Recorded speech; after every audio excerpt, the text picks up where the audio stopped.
చేయటం అంటే మీకు కొద్దిగా కష్టమే కదా! ఎలా 100% అండి. అంటే ఫస్ట్ టైం చెప్పినప్పుడే నాకు చిన్న భయం స్టార్ట్ అయింది. అంటే అదే బేసిక్‌గా ఆయన ఫస్ట్ ఎప్పుడైతే వీళ్ళిద్దరితో పాటు అన్నప్పుడే నాకు కొంచెం చిన్న షివర్ స్టార్ట్ అయింది.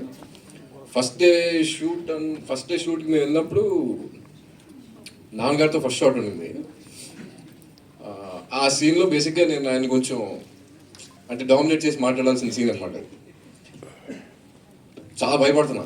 అంటే ఇప్పుడు నేను ఆయన్ని ఎదురుగా ఫేస్ చేసి ఇంట్లో పర్సనల్గా ఉన్నప్పుడు మా ఇద్దరి ఆ టైమింగ్ అది వేరే ఉంటుంది. మేము మాట్లాడుకుంటాం నవ్వుకుంటాం అంతే కదా. బట్ కెమెరా ముందు యాక్షన్ అనేటప్పుడు చిన్న షివర్ స్టార్ట్ అయింది. తర్వాత ఒకసారి పిలిచారు వాంగ్లోకి పిలిచి ఎవరైనా డైలాగ్స్ చెప్పరా అన్నారు. చెప్పారు. సరిపట్ల వాల్యూమ్ పెంచు అన్నారు. చెప్పారు. సరిపట్ల ఇంకా లౌడ్ అన్నారు. ఇప్పుడు వ్యాన్లో ఎవరైనా ఉన్నారా? నేను నువ్వే కదా ఉంది చెప్పు అన్నారు. మొత్తం ఒక్కసారి ఓపెన్ అప్ అయితే మొత్తం డైలాగ్ ఏదైతే ఒక వన్ గుడ్ డైలాగ్ ఉందో ఓపెన్ అప్ అయిపోయి చెప్పిన తర్వాత దట్ మూమెంట్ ఐ థింక్ అక్కడ బ్రేక్ అయిపోయింది. ఇంక అక్కడ నుంచి నాకు ఈజీ అయింది. అండ్ కిషోర్ గారితో నాకు అసలు అంటే ఆయన ఉన్నారంటే నాకు అది మోస్ట్ కంఫర్టబుల్ పర్సన్. అంటే నాకు మా ఇద్దరికి ఉన్న ర్యాప్ అలాంటిది. ఆయన సీన్ అలా చెప్తారో ఆయన ఇంప్రూవైజ్ చేసినప్పుడు మనకు తెలీదు ఆయన ఈ డైలాగ్ చెప్తారని కూడా నాకు ఐడియా రాదు. అవి ఎన్ని టేక్స్ అంటే కనీసం ఒక 10-15 టేక్స్ మినిమం పట్టేది. నేను మళ్ళీ కరెక్ట్గా షార్ట్ తీసుకురాను నవ్వుతూనే ఉండేవాడిని కిషోర్ గారు. So definitely it was a challenging role అన్నది ఇది ఇద్దరిని అలా పక్కన పెట్టుకుని. బట్ ఒక విషయం ఏంటంటే ఎన్ని సినిమాలు చేసినా మళ్ళీ రేపు వచ్చి కొత్త సినిమాలో కమిట్ అవుతున్నామంటే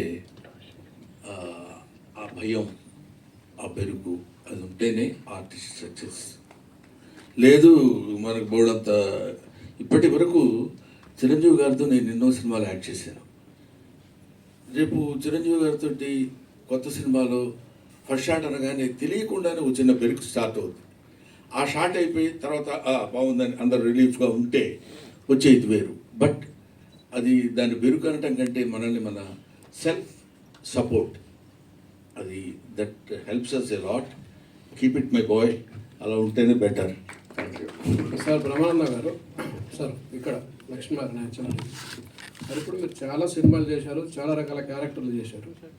గతంలో చేసిన క్యారెక్టర్లకు ఈ క్యారెక్టర్కు మీకున్న తేడా ఏమనిపించింది, అంత ఇంపార్టెంట్ ఏమనిపించింది? ఒకటి. చెప్తాను చెప్పండి. ఈ మిగతా క్యారెక్టర్స్లో కూడా తాతలాగా ఎక్కడ బహుశా నేను చేసి ఉండను character. This is first time కదా. దాని తోడు తాతలా చేయడం అంటే ఈ క్యారెక్టర్కి తాతలా చేయడం ఒక చిన్న సర్ప్రైజ్. కొంచెం టెన్షన్గానే అనిపించింది ఎలా చేయాలనేది. న్యాచురల్గా చేయడం తాతలు ఎలా చేస్తారో అలా చేస్తే సరిపోదు కదా అనుకునేవాడిని. తర్వాత కొడుకు మనవడయ్యాడు ఇక్కడ.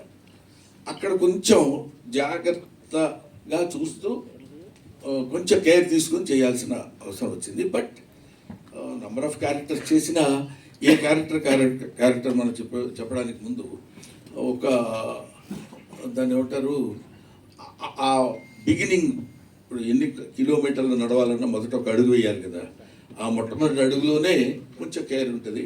ఆ తర్వాత దిస్ ఈజ్ డెఫినెట్గా ఇంకా నేను చెప్పడానికి నేను గబుక్కుని మీరు అడిగితే పుస్తకం జారుతానేమో అని భయంగా ఉంది.